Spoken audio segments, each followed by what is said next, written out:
ಪ್ರಾಚೀನ ಕಾಲದಿಂದಲೂ ಹೂವುಗಳು ಪೂಜೆಯ ಅವಿಭಾಜ್ಯ ಅಂಗವಾಗಿದೆ.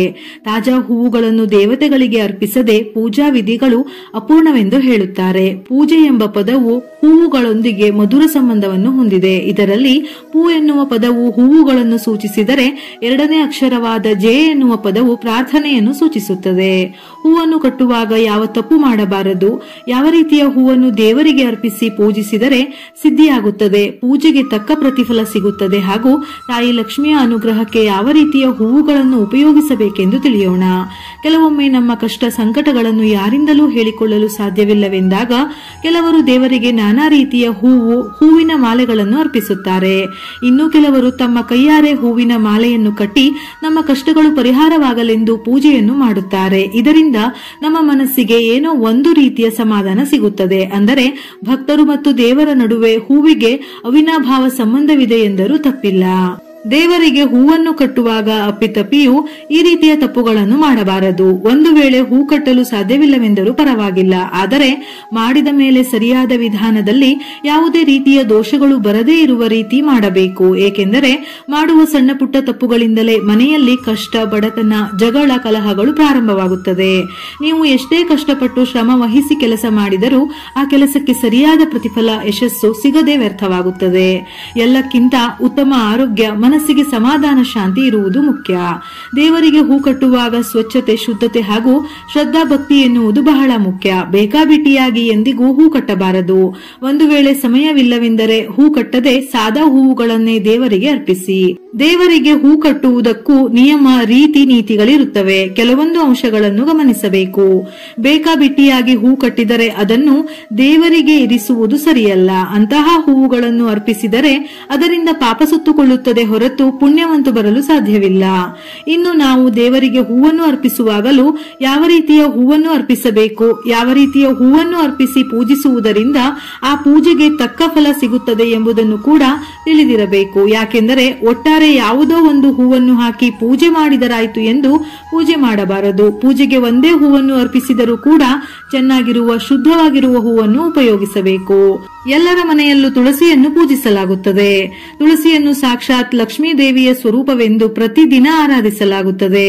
ಪೂಜೆಗೆ ಶುದ್ಧವಾದ ಹೂವುಗಳನ್ನು ಅರ್ಪಿಸದೇ ಇದ್ದರೆ ಅಂತಹ ಮನೆಯಲ್ಲಿ ಲಕ್ಷ್ಮೀ ದೇವಿ ನೆಲೆಸುವುದಿಲ್ಲ. ಇದರಿಂದ ಮನೆಯಲ್ಲಿ ಬಡತನ, ದಾರಿದ್ರ್ಯ ನೆಲೆಸುತ್ತದೆ. ಹಾಗಾಗಿ ಕೆಲವೊಂದು ಅಂಶಗಳನ್ನು ನೀವು ಹೂ ಕಟ್ಟುವಾಗ ಅಥವಾ ಹೊರಗಡೆಯಿಂದ ಹೂವನ್ನು ತರುವಾಗ ಎಚ್ಚರಿಕೆಯಿಂದ ಇರಬೇಕು. ಕಾಲಲ್ಲಿ ಹೂವನ್ನು ಕಟ್ಟಬೇಡಿ. ಕಾಲಿನ ಬೆರಳಿಗೆ ನೂಲು ಸಿಕ್ಕಿಸಿ ಹೂ ಕಟ್ಟುವ ಒಂದು ವಿಧಾನವಿದೆ, ಆದರೆ ಈ ರೀತಿ ಮಾಡುವುದು ತಪ್ಪು. ಇದರಿಂದ ಒಳ್ಳೆಯ ಫಲ ಸಿಗುವುದಿಲ್ಲ. ಬದಲಾಗಿ ನೀವು ಇದೇ ಶೈಲಿಯನ್ನು ಬೇಂಚಿನ ಕಾಲಿಗೋ ಕಿಟಕಿ ಸರಳಿಗೋ ಕಟ್ಟಿ ಹೂವನ್ನು ಕಟ್ಟಿ ದೇವರ ಪೂಜೆಗೆ ಬಳಸಬಹುದು. ಬಾಯಲ್ಲಿ ಕಟ್ಟಬೇಡಿ. ಕೆಲವರು ನೂಲನ್ನು ಕಚ್ಚಿ ಹಿಡಿದುಕೊಂಡು ಹೂವನ್ನು ಕಟ್ಟುತ್ತಾರೆ. ಇನ್ನು ಕೆಲವರು ಹೂ ಕಟ್ಟಾದ ಮೇಲೆ ಬಾಯಲ್ಲಿ ದಾರವನ್ನು ಕಚ್ಚುತ್ತಾರೆ. ದೇವರಿಗೆ ಹೂ ಕಟ್ಟುವಾಗ ಈ ತಪ್ಪನ್ನು ಮಾಡಲೇಬೇಡಿ. ನೀವು ಕಟ್ಟುತ್ತಿರುವ ಹೂಮಾಲೆ ಅಶುದ್ಧವಾಗುತ್ತದೆ. ಇಂತಹ ಹೂವಿನ ಮಾಲೆಯನ್ನು ದೇವರಿಗೆ ಅರ್ಪಿಸುವುದು ನಿಷಿದ್ಧ. ಹೂವನ್ನು ಕಟ್ಟುವ ಸ್ಥಳ, ನೀವು ಹೂ ಕಟ್ಟುವ ಸ್ಥಳ ಸ್ವಚ್ಛವಾಗಿರಬೇಕು. ಎಲ್ಲೆಲ್ಲೋ ಹೂವುಗಳನ್ನು ಚೆಲ್ಲಿ ಕಟ್ಟಬಾರದು. ಪಾತ್ರೆಯ ಬದಲು ಬಾಳೆ ಎಲೆಯನ್ನು ಬಳಸಬಹುದು. ಆದಷ್ಟು ಸ್ನಾನ ಮಾಡಿ ಮಡಿಯಾದ ನಂತರ ಹೂವನ್ನು ಕಟ್ಟಿ. ದೇವರಿಗೆ ಹಾಕಿದ ಹೂವನ್ನು ಕೂಡ ಸಿಕ್ಕಲ್ಲೆಲ್ಲ ಎಸೆಯಬಾರದು. ಸಾಮಾನ್ಯವಾಗಿ ದೇವರಿಗೆ ಇಟ್ಟು ಬಾಡಿದ ಹೂವನ್ನು ತೆಂಗಿನ ಮರದ ಬುಡಕ್ಕೆ ಅಥವಾ ಹೂವಿನ ಗಿಡದ ಬಳಿ ಹಾಕಬೇಕು. ಹೂವನ್ನು ಕಟ್ಟಿದ ನಂತರ ಅಥವಾ ಹೊರಗಡೆಯಿಂದ ಹೂವನ್ನು ತಂದು ನೀರಲ್ಲಿ ತೊಳೆಯುವುದು ಅಥವಾ ಮುಳುಗಿಸಿ ಶುದ್ಧ ಮಾಡುವುದಕ್ಕೆ ಬರುವುದಿಲ್ಲ. ಹೂವು ಕೊಳೆತು ಹಾಳಾಗುತ್ತದೆ. ಬರೀ ನೀರು ಚಿಮುಕಿಸಿ ಇಡಬಹುದಷ್ಟೇ. ಅದಕ್ಕಾಗಿ ದೇವರಿಗೆ ಹೂ ಕಟ್ಟುವಾಗ ಅಥವಾ ಹೂವನ್ನು ತರುವಾಗ ಪ್ರತಿ ಹಂತದಲ್ಲೂ ಎಚ್ಚರ ವಹಿಸಿ. ದೇವರಿಗೆ ಹೂ ಕಟ್ಟುವಾಗ ಹೂ ಕಟ್ಟಿದ ನಂತರ ನೂಲನ್ನು ಬಾಯಲ್ಲಿ ಕಚ್ಚಬಾರದು. ಬದಲಾಗಿ ಸಣ್ಣ ಕತ್ತರಿ, ಚಾಕುವಿನಿಂದ ಕಟ್ ಮಾಡಿ. ದೇವರಿಗೆ ಇಡಬೇಕೆಂದು ಕಟ್ಟಿದ ಹೂವನ್ನು ಅಪ್ಪಿತಪ್ಪಿಯೂ ಮುಡಿಗೆ ಇಟ್ಟು ನೋಡಬೇಡಿ. ಇದು ಶುಭವಲ್ಲ. ದೇವರಿಗಾಗಿ ಕಟ್ಟುವ ಹೂವನ್ನು ತಲೆಯ ಮೇಲೆ ಇಡಬೇಡಿ. ದೇವರಿಗೆ ಇಟ್ಟ ಮೇಲೆಯೇ ಮುಡಿಯಿರಿ. ಹೂವನ್ನು ಕಟ್ಟಿದ ಮೇಲೆ ಅಥವಾ ಹೊರಗಡೆಯಿಂದ ಹೂವನ್ನು ತಂದರೂ ಫ್ರಿಡ್ಜ್ನಲ್ಲಿಟ್ಟು ಮರುದಿವಸ ದೇವರಿಗೆ ಉಪಯೋಗಿಸಬೇಡಿ. ಅದರ ಬದಲಾಗಿ ಶುದ್ಧವಾದ ಬಟ್ಟೆಯನ್ನು ನೀರಿನಲ್ಲಿ ಒದ್ದೆ ಮಾಡಿ ಅದರಲ್ಲಿ ಹೂವನ್ನು ಇಟ್ಟು ಮರುದಿವಸ ಉಪಯೋಗಿಸಿದರೆ ಬಹಳ ಶ್ರೇಷ್ಠ. ಆದರೆ ಫ್ರಿಡ್ಜ್ನಲ್ಲಿಟ್ಟ ಹೂವನ್ನು ಅಪ್ಪಿತಪ್ಪಿಯೂ ಉಪಯೋಗಿಸಬೇಡಿ. ಪೂಜೆಗೆ ತಕ್ಕ ಪ್ರತಿಫಲದ ಬದಲು ದೋಷಗಳು ಬರುತ್ತವೆ. ಸದಾ ನಮಗೆ ಅನುಗ್ರಹ ನೀಡುವ ತಾಯಿ ಲಕ್ಷ್ಮೀ ದೇವಿಯು ಮನೆಯಿಂದ ಹೊರ ಹೋಗುತ್ತಾಳೆ. ಸಂಜೆಯ ಸಮಯದಲ್ಲಿ ಗಿಡಗಳಿಂದ ಹೂವನ್ನು ಕೀಳಬಾರದೆಂದು ಹೇಳುತ್ತಾರೆ. ಮಾಡುತ್ತಾರೆ. ಸೂರ್ಯಾಸ್ತದ ನಂತರ ದೇವರು ನಿಸರ್ಗ ವಿಶ್ರಾಂತಿಗೆ ಜಾರುತ್ತದೆ. ಇಂತಹ ಸಮಯದಲ್ಲಿ ನಕಾರಾತ್ಮಕ ಶಕ್ತಿಗಳ ಪ್ರಭಾವ ಹೆಚ್ಚಾಗಿರುತ್ತದೆ. ಹಾಗಾಗಿ ಸೂರ್ಯಾಸ್ತದ ಸಮಯದಲ್ಲಿ ಹೂವಿನ ಮೊಗ್ಗುಗಳನ್ನು ಕೀಳಬಾರದು. ನೆಲದಲ್ಲಿ ಬಿದ್ದಿರುವ ಹೂವುಗಳನ್ನು ನೀವು ಪೂಜೆಗಾಗಿ ಬಳಸಬಾರದು. ದೇವರಿಗೆ ಮೊಗ್ಗುಗಳನ್ನು ಅರ್ಪಿಸುವುದಾದರೆ ಚಂಪಾ ಮತ್ತು ಕಮಲ ಹೂವಿನ ಮೊಗ್ಗುಗಳನ್ನು ಹೊರತುಪಡಿಸಿ ಬೇರೆ ಯಾವುದೇ ಹೂವಿನ ಮೊಗ್ಗುಗಳನ್ನು ಅರ್ಪಿಸಬಾರದು. ಪೂರ್ಣ ಅರಳಿದ ತಾಜಾ ಹೂವುಗಳನ್ನು ಮಾತ್ರ ದೇವರಿಗೆ ಅರ್ಪಿಸಬೇಕು. ಬಾಡಿದ, ಒಣಗಿದ, ಮುದುಡಿದ ಹೂವುಗಳನ್ನು ನೀವು ಪೂಜೆಯಲ್ಲಿ ಉಪಯೋಗಿಸಬಾರದು. ಪೂಜೆಯಲ್ಲಿ ದೇವರಿಗೆ ಹೂವುಗಳನ್ನು ಅರ್ಪಿಸುವ ಮೊದಲು ಅದರ ಮೇಲೆ ನೀರನ್ನು ಸಿಂಪಡಿಸಬೇಕೇ ಹೊರತು ತೊಳೆಯಬಾರದು. ಹುಳುಗಳಿರುವ ಹೂವುಗಳು ಎಂದಿಗೂ ಪೂಜೆಗೆ ಸೂಕ್ತವಲ್ಲ. ಒಂದು ವೇಳೆ ನೀವು ಕಮಲದ ಹೂವುಗಳನ್ನು ಪೂಜೆಯಲ್ಲಿ ಬಳಸಲು ಬಯಸಿದರೆ 5 ದಿನಗಳವರೆಗೆ ಈ ಹೂವನ್ನು ಉಪಯೋಗಿಸಬಹುದು. ಏಕೆಂದರೆ ಕಮಲದ ಹೂವುಗಳು 5 ದಿನಗಳವರೆಗೆ ತಾಜಾವಾಗಿರುತ್ತದೆಯಂತೆ. ಪ್ರತಿಯೊಂದು ಶುಭ ಕಾರ್ಯಕ್ಕೆ, ಪೂಜೆಗಳಿಗೆ ನಾವು ಬಲಗೈಯನ್ನು ಮಾತ್ರ ಉಪಯೋಗಿಸುತ್ತೇವೆ. ಹಾಗೆಯೇ ಹೂವುಗಳನ್ನು ಕೀಳುವಾಗ, ದೇವರಿಗೆ ಹೂವನ್ನು ಅರ್ಪಿಸುವಾಗ ಎಡಗೈಯನ್ನು ಬಳಸಬಾರದು. ಬೇರೆಯವರ ಕೋಪಕ್ಕೆ, ಅಂದರೆ ಬೇರೆಯವರ ಜಗಳ, ನಿಂದನೆಯಿಂದ ಹೂವುಗಳನ್ನು ತಂದರೂ ದೇವರ ಪೂಜೆಯಲ್ಲಿ ಅದು ಫಲ ನೀಡುವುದಿಲ್ಲ.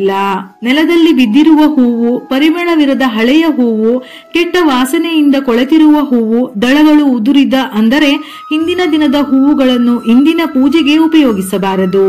ಅಪವಿತ್ರ ಸ್ಥಳದಲ್ಲಿ, ಅಂದರೆ ಮಲವಿಸರ್ಜನೆ ಮಾಡುವ ಜಾಗದಲ್ಲಿ, ಕೊಳಚೆ ಜಾಗದಲ್ಲಿ ಬೆಳೆದ ಹೂವುಗಳನ್ನು ದೇವರ ಪೂಜೆಗೆ ಉಪಯೋಗಿಸಬಾರದು.